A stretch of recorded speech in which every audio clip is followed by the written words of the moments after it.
Malaysia akan menghantar nota diplomatik kepada 168 negara yang menandatangani Konvensyen New York sebagai memberi makluman awal jika terdapat mana-mana pihak mahu membawa tuntutan mewakili pihak didakwa waris Sultan Jamalul Kiram kedua atau penimbang tara DR Gondozas tanpa berhubung final award kepada waris Sultan Sulu.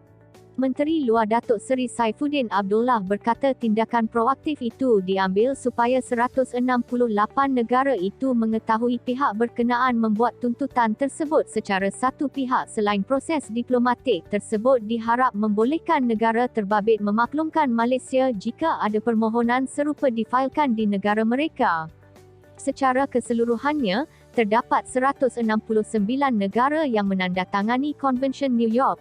Bagaimanapun Mahkamah Arbitrasi Paris, Perancis, sebelum ini telah membuat keputusan supaya Malaysia membayar pampasan $14.92 bilion $62.59 bilion kepada pihak yang mendakwa sebagai waris Sultan Sulu.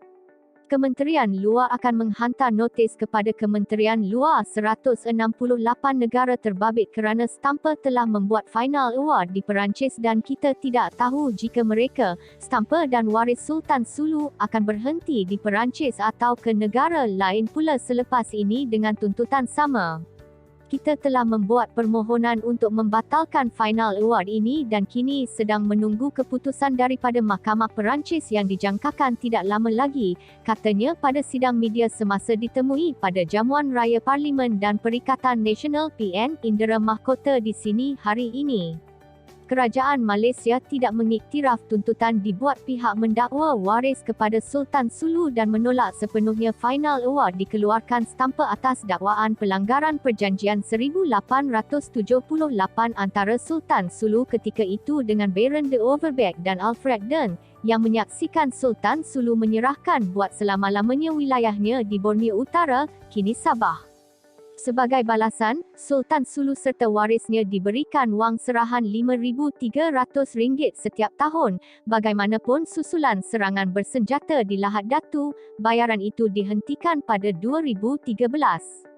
Saifuddin yang juga ahli Parlimen Indera Mahkota berkata beliau bertemu Ketua Menteri Sabah Datuk Seri Hajiji Nur semalam dan memaklumkan tindakan Kerajaan Persekutuan dalam menangani isu tuntutan waris Sultan Sulu, dengan kedua-dua pihak bersetuju pertemuan lebih kerap dapat dilakukan bagi melancarkan usaha tersebut. Selain berkaitan tuntutan Sultan Sulu, Saifuddin berkata beliau dan Hajiji juga bersetuju supaya wakil rasmi dari Sabah akan dilibatkan dalam dua jawatan kuasa perundingan sempadan Malaysia-Indonesia yang membabitkan sempadan maritim dan darat. Saya juga akan bertemu dengan Ketua Menteri, Menteri Besar dan Premier Negeri yang bersempadan dengan negara-negara jiran supaya kita lebih bersistematik dan jawatan kuasa perundingan sempadan akan ada wakil negeri berkaitan, katanya.